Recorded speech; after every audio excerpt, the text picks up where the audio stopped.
Quadratic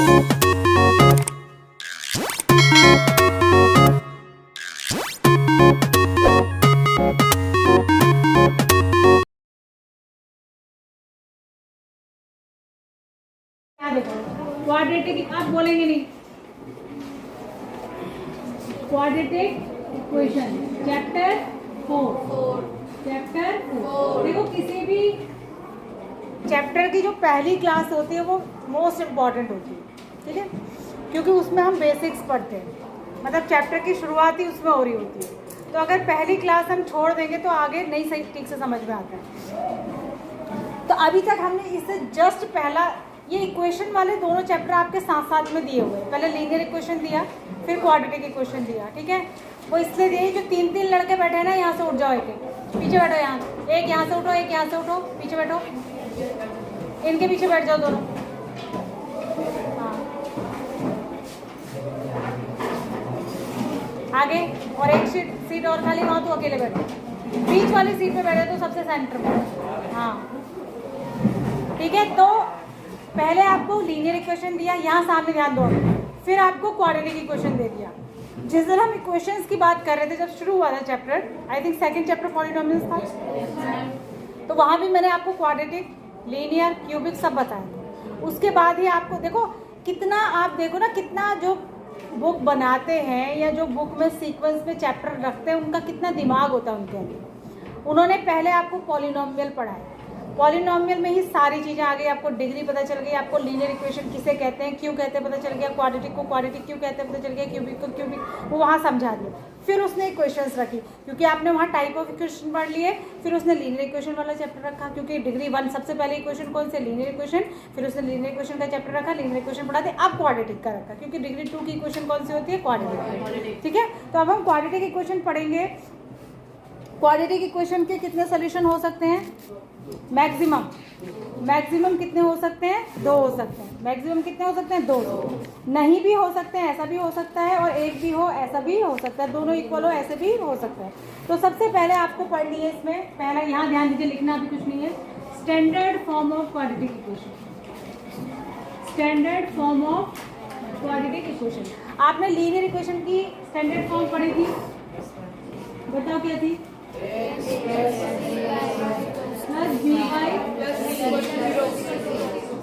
zero. ये ऐसी इसलिए थी क्योंकि ये 2 वेरिएबल में इक्वेशन पड़ी थी। हमारे जो सिलेबस में है वो है लीनियर इक्वेशन इन 2 वेरिएबल, ठीक है। अब हम क्वाड्रेटिक इक्वेशन की स्टैंडर्ड फॉर्म पढ़ेंगे, वो होती है ax² + bx + c = 0, ठीक है।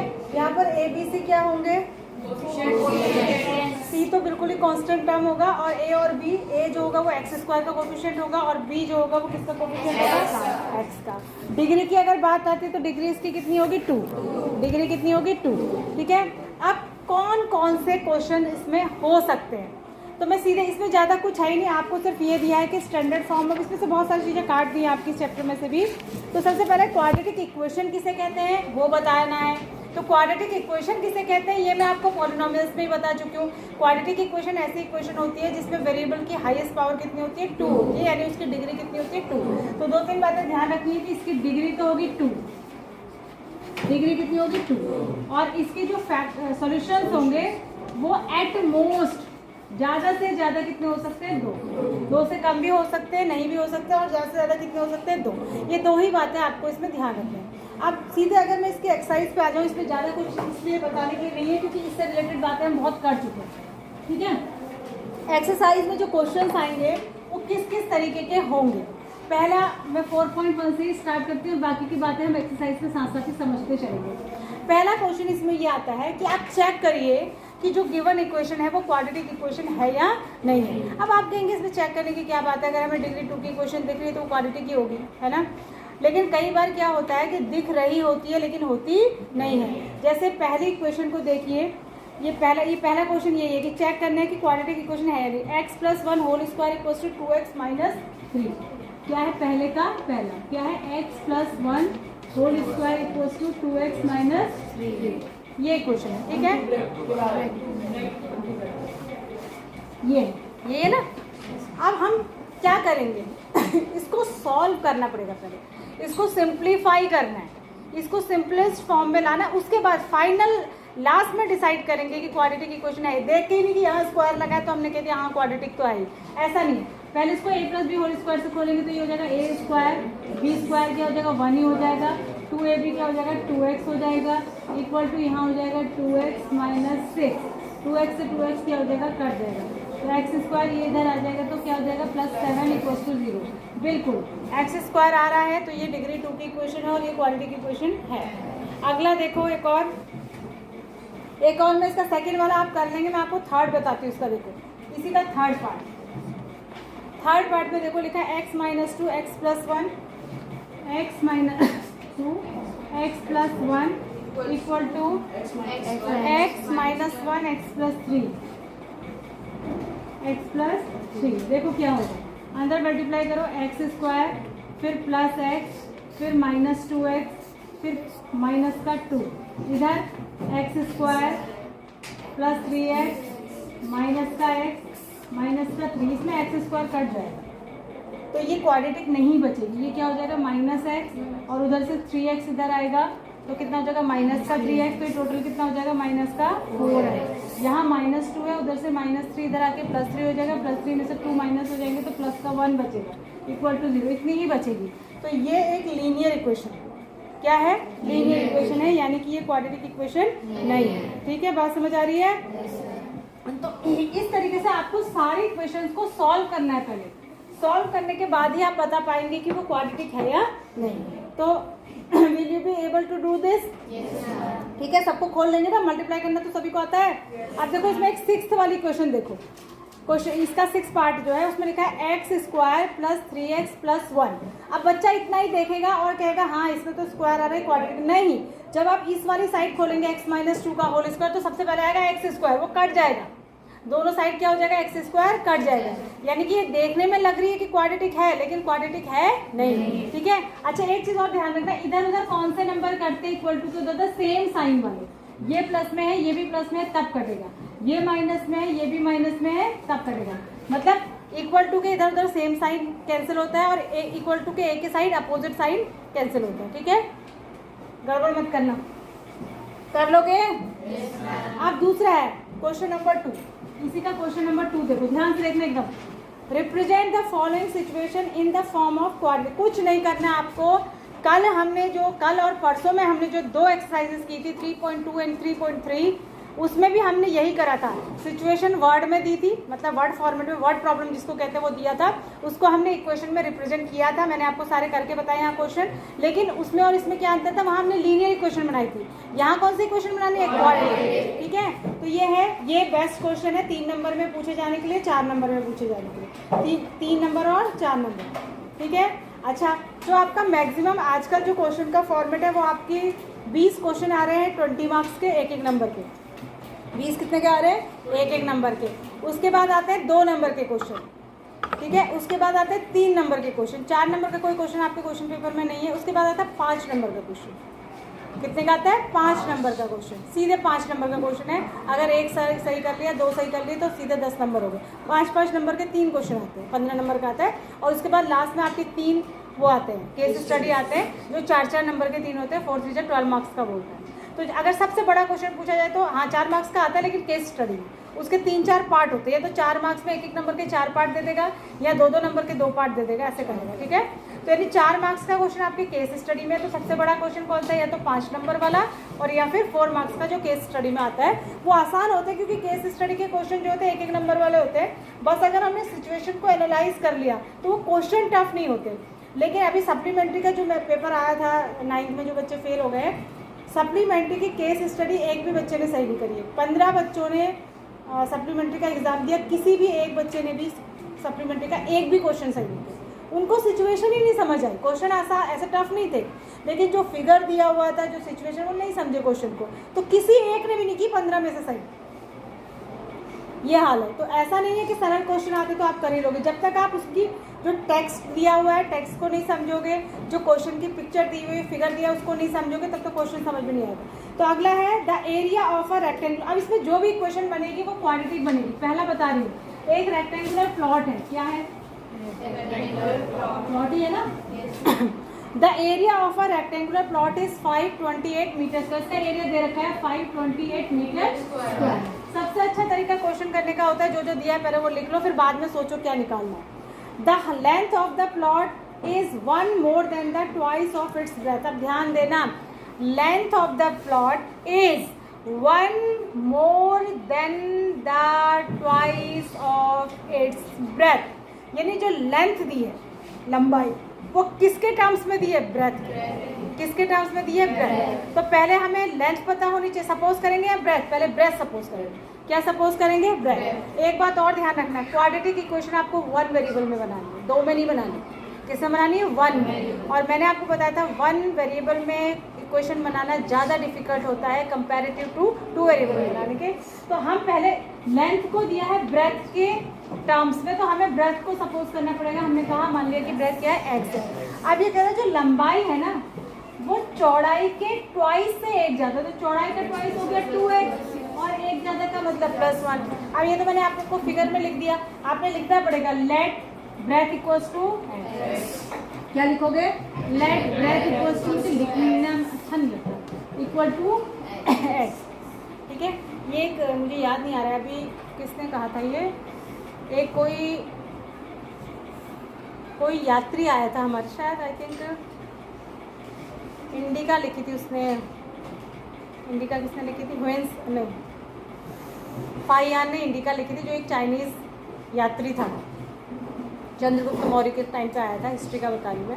उसने कहा था भारतीय लोगों को लिखना पसंद नहीं, वो क्या करते हैं? लिखना पसंद नहीं करते। और ये सत्य बात है, मुझे भी लिखना कम, मतलब कम मैं सोचती हूँ बोल के ज़्यादा समझा दूँ, लिखना कम पड़े, ऊपर से बोर्ड भी छोटा है तो इसमें मैं कम ही लिखना चाहती हूँ। बट आपको राइटिंग हैबिट होनी चाहिए। ठीक है, अगर हमें एग्ज़ाम अच्छे से पास करना है तो इसका मतलब हमारी राइटिंग हैबिट होनी चाहिए।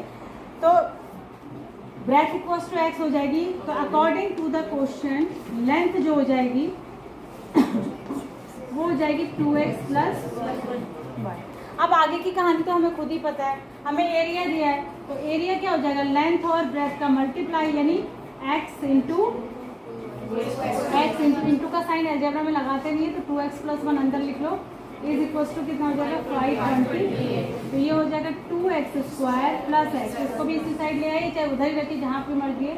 528 = 0। इसको आप किससे सॉल्व कर सकते हैं? Mid term splitting. किससे सॉल्व कर सकते हैं? Mid term splitting. जैसे ही आप मिड टर्म स्प्लिटिंग से, देखो इसने कहा है कि खाली इक्वेशन बनानी आई थी, है ना, लेकिन मैं आपको कह रही हूँ कि आपको इक्वेशन बनानी नहीं है, इक्वेशन सॉल्व भी करनी है। आपको क्या करना है? इक्वेशन सॉल्व भी करनी है। तो इस इक्वेशन को सॉल्व करके आप क्या करेंगे? x और लेंथ की और ब्रेथ की वैल्यू भी निकालेंगे कि लेंथ कितनी, लेंथ कैसे पता चलेगी? इसको जब सॉल्व करेंगे x की 2 वैल्यू आएगी। ठीक है, x की 2 वैल्यू आएगी। अगर x की एक वैल्यू नेगेटिव और एक वैल्यू पॉजिटिव आती तो आप पॉजिटिव वाली कंसिडर करेंगे। कौन सी कंसिडर करेंगे? पॉजिटिव, क्योंकि लंबाई नेगेटिव तो हो नहीं सकती, लंबाई या चौड़ाई, तो पॉजिटिव। तो मान लीजिए 2 वैल्यू आई, फॉर एग्जाम्पल आपने इसको सॉल्व करा और x इक्वल्स टू -4 और 10 आया, मान लिया कि एग्जाम्पल दे दी, तो आप कौन सा लेंगे? 10। तो चौड़ाई क्या हो गई? 10। तो लंबाई जो लेंथ होगी हो जाएगी 10 × 20 + 1 यानी 21। ये एग्जाम्पल है, आएगा ऐसा नहीं कह रही हूँ, जो भी आएगा उसके हिसाब से आप कर लेंगे। तो आपको सॉल्व भी करनी है, ऐसा नहीं कि खाली बनानी है, सॉल्व भी करनी है। अगला देखो, क्वेश्चन आ रहा है समझ में? The product of 2 consecutive positive integer. जहाँ पर भी कॉन्जिक्यूटिव वर्ड आता है उसका मतलब होता है एक के बाद एक। कॉन्जिक्यूटिव का मतलब क्या होता है? एक के बाद एक, यानी 1 के बाद अगर मैं कहूँ 4 कॉन्जिक्यूटिव नंबर लिखो तो आप कहेंगे 1 2 3 4 और आगे को, यानी कॉन्जिक्यूटिव नंबर जो होते हैं उसमें एक ही का अंतर होता है। ठीक है, यानी कि अगर हम फर्स्ट नंबर को अगर x सपोज कर लें तो दूसरा नंबर क्या हो जाएगा? x + 1। सीधी सी बात है, ये हमें आना चाहिए। और अगर 3 कहेंगे तो तीसरा हो जाएगा x + 2, चौथा हो जाएगा x + 4। ठीक है, इस तरीके से। तो ये कह रहा था product of 2 consecutive positive integer is 306। We need to find the integers. आपको इंटीजर्स निकालने हैं। भाई पहला नंबर क्या सपोज करा? आप लिखेंगे let first positive integer equals to x, let second positive integer equals to x, let नहीं, देयरफॉर या अकॉर्डिंग टू द क्वेश्चन अगर पहला x है तो दूसरा क्या हो जाएगा? x + 1। अब क्या होगा? इनका प्रोडक्ट कितना है कह रहा है? बहुत ही सरल क्वेश्चन दिए। प्रोडक्ट का मतलब मल्टीप्लाई, ये है 306, करिए x² + x, इसको दिलाएंगे -306 = 0। बन गई क्वाड्रेटिक इक्वेशन। इसको मिड टर्म स्प्लिटिंग से सॉल्व कर लेंगे। इसके 2 ऐसे टुकड़े ढूंढेंगे ठीक है, जिनको मल्टीप्लाई करके ये आए और जिनको माइनस प्लस करके क्या आना चाहिए 1x हुआ, इसका मतलब ना 1 आना चाहिए, समझ गए। तो इसके फैक्टराइजेशन, इसके प्राइम फैक्टर करके देख लेना, उस हिसाब से इसके 2 टुकड़े ढूंढ लेना। तो ऐसे आपको बताना है कि फर्स्ट नंबर क्या होगा और सेकंड नंबर क्या होगा। अगला है Rohan's mother is 26 year older than him. ये है रोहन, कौन है रोहन, ये है उसकी मम्मी, ठीक है। अगर रोहन की एज x है तो उसकी मम्मी उससे 26 साल बड़ी ही होगी, ओल्डर माने बड़ी हो, तो कितना हो जाएगा 20x + 26। The product of their edges 3 years from now will be 360। आज से 3 साल बाद उनकी, आप देखो बच्चे इतना ही पढ़ेंगे, the product of their edges फट से इसका प्रोडक्ट कर देंगे। वो अभी का प्रोडक्ट नहीं कह रहा है, प्रेजेंट एज का, वो क्या कह रहा है कि 3 साल बाद जो इनकी एज होगी 3 years फ्रॉम नाउ, नाउ मैंने अब से 3 साल बाद जो एज होगी उसका प्रोडक्ट 300 क्या होगा 60 होगा। तो 3 हम लिखेंगे there edges after 3 years, there edges after, ये मैं आपको शॉर्टकट में बता रही हूँ, आपको पूरा ही लिखना है। आप लिखेंगे let age of Rohan equals to x, therefore age of her mother according to the question equals to x + 26, age of Rohan after 3 years equals to x + 3, age of Rohan's mother after 3 years equals to x + 26 + 3 x + 29। तो 3 साल की बात की है जिसकी, तो ये हो जाएगी, और 3 साल की बात की है जिसकी हो जाएगी 3 और ऐड कर दो इसमें 29। इनका जो मल्टीप्लाई है, इनका जो प्रोडक्ट है वो कितना है 360।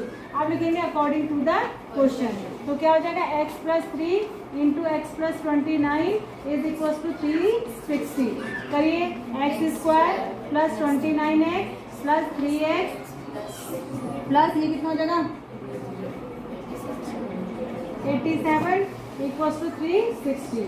ये कितना हो गया 32x, ये इधर आके माइनस होगा तो कितना आएगा 360 में से 87 माइनस करेंगे कितना बचेगा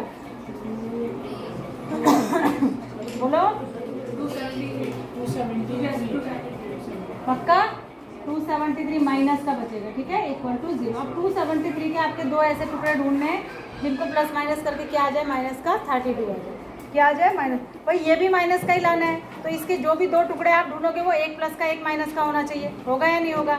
मल्टीप्लाई करके माइनस का 273 आ जाएगा और उनको प्लस करके माइनस का 32 आना चाहिए। तो ये भी ध्यान रखना है कि जो 2 इसके फैक्टर होंगे उसमें से बड़ा वाला फैक्टर आपको क्या लेना पड़ेगा माइनस लेना, ठीक है। तो ये कर लेंगे। अगला देखो, अगला देखिए, अ train travels a distance of 480 kilometre at a uniform speed, ठीक है। क्या कर रही है वो, एक ट्रेन ट्रेवल कर रही है, एक जगह से दूसरी जगह जा रही है, कितनी डिस्टेंस कवर की उसने 480 किलोमीटर, कितनी करी 480, कितनी करी 480, कितनी डिस्टेंस करी 480। मैंने 4 बार क्यों पूछा, क्योंकि तुम सब सोए से लग रहे हो, सीधे बैठो, ठीक है। तो 480 किलोमीटर की डिस्टेंस उसने तय करी यूनिफॉर्म स्पीड से। यूनिफॉर्म स्पीड का मतलब होता है स्पीड चेंज नहीं हुई, जैसे मैं घर से आ रही हूँ तो मैं एक ही स्पीड में अगर गाड़ी लाऊं, ना कहीं गाड़ी धीरे करूँ ना कहीं तेज करूँ, अभी कभी 60 की स्पीड से चला रही हूँ, कभी 40 की कभी 50 की, तो वो यूनिफॉर्म स्पीड नहीं है। अगर घर से यहाँ तक 50 की स्पीड में जा रही हूँ दैट इज़ यूनिफॉर्म स्पीड, जिसमें कि मैंने स्पीड चेंज नहीं की।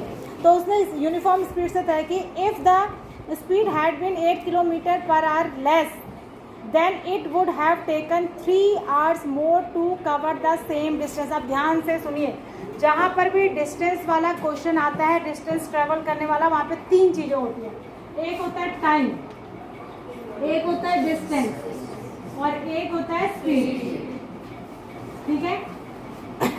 अब ये कह रहे हैं कि अगर स्पीड जो है वो 8 km/h कम होती, भाई ऑब्वियस सी बात है कि स्पीड कम होगी तो टाइम ज़्यादा लगेगा। तो ये कह रहा है कि अगर स्पीड 8 km/h कम होती तो टाइम 3 घंटे ज़्यादा लगता। तो इसका मतलब ये सारी बातें किसके टर्म्स में कह रहा है, स्पीड के टर्म, सारी बातें किसके टर्म में कह रहा है, स्पीड के टर्म। तो मैं स्पीड को मान लेती हूँ x, मान लिया पहले वो किसकी स्पीड से चल रहा था x, ठीक है, ये पुरानी स्पीड ओल्ड स्पीड मान लिया ये थी स्पीड। फिर बाद में वो जो नई स्पीड कह रहा है कि अगर स्पीड 8 km/h कम होती है, लेकिन जो न्यू स्पीड की बात कर रहा है वो कह रहा है कि इससे 8 कम होती अगर, तो ये x - 8 होती नहीं होती। अब इन चीज़ों में बनाएंगे रिलेशन। अब दो चीज़ों में इसने रिलेशन दिया, एक तो कह रहा है स्पीड इतनी होती है इतनी होती, दूसरा स्पीड से फ़र्क किस पे पड़ता है, कह रहा है टाइम पे, ठीक है। तो जो पहले वाले केस में देखो डिस्टेंस तो वो दोनों ही केस में उतनी ही चलता, डिस्टेंस तो दोनों केस में कितना चलता, 480 ही चलता, 480 चलता कि नहीं चलता, ठीक है। अब पहले केस में जो स्पीड 1 है S1 इसको मैं कहूँ वो है x किलोमीटर पर आवर, तो इस केस में जो लगने वाला टाइम होगा, टाइम इक्वल्स टू क्या होगा, डिस्टेंस अपॉन स्पीड, तो ये कितना हो जाएगा, डिस्टेंस है 480 अपॉन x, होगा या नहीं होगा। दूसरे केस में सेकंड, ये टाइम 1 है पहले केस में लगने वाला टाइम, टाइम 2 दूसरे केस में, डिस्टेंस तो वही है 480, स्पीड अब चेंज हो गई, स्पीड कितनी हो गई x माइनस ए, तो ये दूसरे केस में टाइम हो गया। पहले केस में टाइम ये है t1 कह देती हूँ मैं इसको, और दूसरे केस में टाइम ये है t2, बात समझ आ गई, t1 और t2 समझ आ गए। अब इनमें से रिलेशन क्या दिया है, जो दूसरे केस में लगने वाला टाइम है जो कि ये है, यही है ना, जो t2 है वो t1 से 3 घंटा ज़्यादा है, ये तो कह रहा है भाई, जो दूसरे केस में हम धीरे स्पीड से चल रहे हैं ना, तो टाइम ज़्यादा लगेगा, कितना ज़्यादा लगेगा, जितना पहले लग रहा था उससे 3 घंटे ज़्यादा, तो जो t2 है यानी जो बाद में लगने वाला टाइम है वो पहले लगने वाले टाइम से 3 घंटे क्या है, ज़्यादा है। बाद में लगने वाला टाइम ये है, पहले लगने वाला टाइम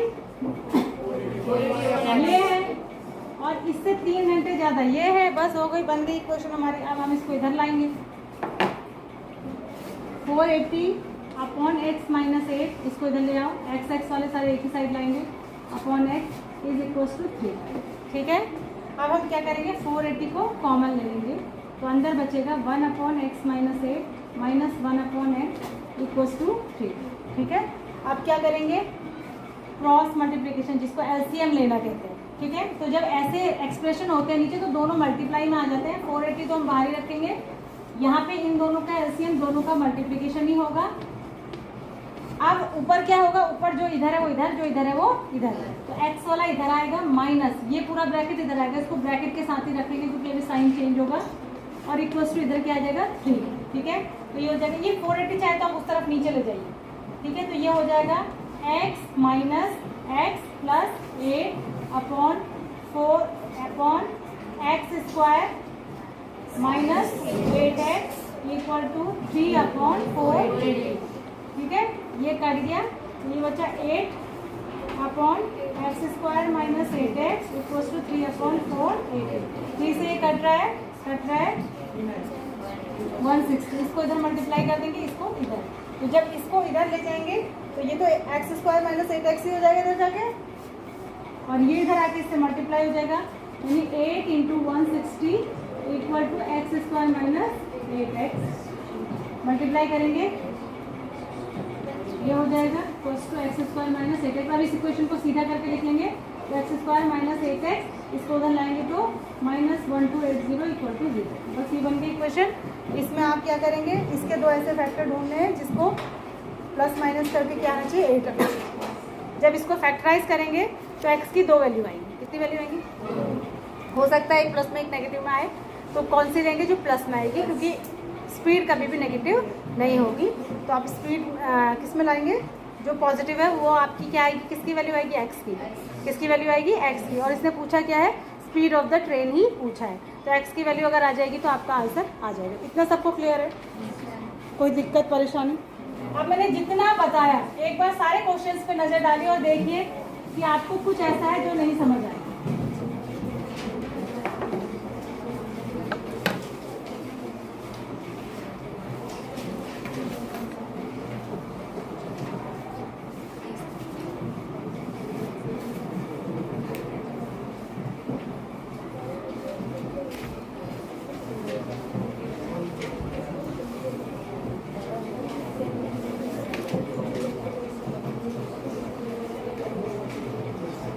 हो गया, हो गया।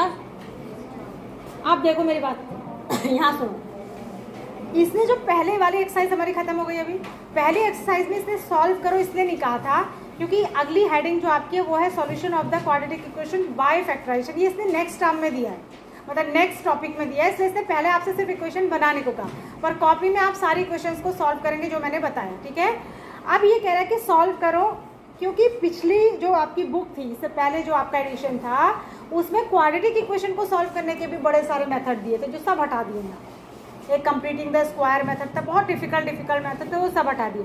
अब इसने सिर्फ आपको क्या किया, आप एक्सरसाइज नंबर 4.2 खोलो, इसने किसी भी कहा है कि खाली फैक्टराइजेशन से सॉल्व करो, कह रहा है। देखो एक्सरसाइज नंबर 4.2 को देखो, ये कह रहा है कि खाली फैक्टराइजेशन से ही सॉल्व करो, इसने कोई मेथड नहीं बताया। और फैक्टराइजेशन का जो बेस्ट मेथड आपको आता है वो कौन सा है, मिड टर्म स्प्लिटिंग। कौन सा है, मिड टर्म स्प्लिटिंग। तो यहाँ पर जैसे पहला क्वेश्चन है, पहले का पहला आप देखिए, एक्स स्क्वायर, मुझे कौन बताएगा ये बच्चा, x square minus 3x minus, अब इसमें क्या टफ है, 10 के आपको 2 ऐसे टुकड़े ढूंढने हैं जिनका डिफरेंस कितना हो, 3 हो, क्या होंगे, 5 2 जा, कितना होगा, 5 2 जा। तो ये एक्स स्क्वायर का 5 बड़ा वाला कौन सा है, 5, इसको नेगेटिव लेंगे तभी माइनस का 3 आएगा, 2 को प्लस का ले लेंगे, माइनस 10, एक्स कॉमन लिया, x माइनस 5, इन दोनों में से प्लस 2 कॉमन लिया, x माइनस 5, पूरा ब्रैकेट x माइनस 5 कॉमन ले लिया, x प्लस 2, बस हो गए, 2 टुकड़े लो, हो गया। यही करना है, सब में क्या करना है, यही करना है। इसका एक मैं आपको बताती हूँ, थर्ड वाला, जो आपको थोड़ा डिफिकल्ट लग रहा होगा देखने के लिए, रूट है, क्योंकि रूट देखते ही आपके आधे प्राण गले में अटक जाते हैं। इसको दबाओ, रूट 2x स्क्वायर, यहाँ देखो दिखने में ही सब सिर्फ टफ लग रहा है नहीं, root 2x square plus 7x 5 root 2 equals to 0। अब हमें टुकड़े किसके करने हैं, इसके नहीं, इसको इसके कोफिशिएंट के साथ भी तो मल्टीप्लाई करते हैं। आप कहेंगे पिछली इक्वेशन में क्यों नहीं किया, पिछली में 1 था यहाँ, तो 1 जा उतना ही हो जाता, ठीक है। तो यहाँ पर इसका कोफिशिएंट है रूट 2, तो हम रूट 2 को मल्टीप्लाई करेंगे 5 रूट 2 से, तो बनेगा 5 इंटू 2 यानी 10, यानी हमें 10 के टुकड़े ढूंढने, 10 के ऐसे 2 टुकड़े ढूंढने हैं जो अभी करे थे, वही टुकड़े तो होंगे ना, 5 और 2, ठीक है। दोनों प्लस में ही लेंगे तो ये हो जाएगा 5x plus 2x plus 5 root 2। अब इन दोनों में से क्या कॉमन लेंगे, रूट 5, छोटा कौन है, रूट 5, हमेशा छोटा नंबर ही तो कॉमन आएगा।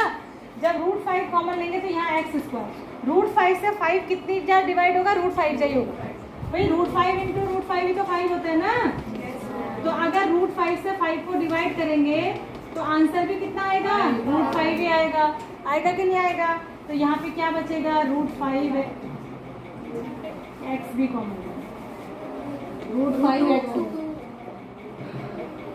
ठीक है, ये x बाहर आ गया और ये x एक बच गया। यहाँ से क्या कॉमन लेंगे, रूट 2 कॉमन लेंगे, मैंने गलत लिख दिया क्या, यहाँ 2 है, यहाँ ये रूट 2 है, तो कुछ भी कॉमन नहीं है, ये रूट 2 है ना, फिर तो क्या कॉमन आएगा, x, यहाँ से बचेगा रूट 2x प्लस 5, यहाँ से क्या कॉमन आएगा, कौन बताएगा, रूट 2 कॉमन है, क्या कॉमन आएगा, रूट 2 कॉमन आएगा, तो रूट 2 से ये रूट 2 जाएगी डिवाइड हो जाएगा और ये रूट 2 तो बाहर आ ही गया, ये बच जाएगा। आप पूरा ब्रैकेट कॉमन लेंगे, रूट 2x प्लस 5, तो यहाँ से बचेगा x, यहाँ से ये हो गए इसके 2 फैक्टर। अगर चेक करना है सही किए नहीं किया, दोनों को मल्टीप्लाई कर दीजिए, यही आ जाना चाहिए, ठीक है, बात समझ आ रही है। तो सबको मिड टर्म स्प्लिटिंग से ही करना है, कर लेंगे ना। अच्छा, फोर्थ वाले इक्वेशन में आप सोचेंगे कैसे करेंगे, पहले 8 को एलसीएम ले लेंगे, सबके नीचे 1 मान के होल अपॉन करके एलसीएम लेके ऊपर मल्टीप्लाई कर देंगे, फिर 8 को जो होल अपॉन वाला 8 आएगा उसको उस साइड 0 से मल्टीप्लाई करके वो साइड क्या कर देंगे, 0। ऐसा हमने कल परसों भी किया था, ठीक है। और जो 100x स्क्वायर वाला है उसमें 100 इंटू इधर 1 है, तो 100 के ही फैक्टर करने हैं हमको, किसके करने हैं, 100 के, ठीक है। तो ये 4.2 का पहला क्वेश्चन कर लेना, बाकी मैं कल बताऊंगी और कल इसका नेचर ऑफ द रूट बताऊंगी। आई थिंक कल ही चैप्टर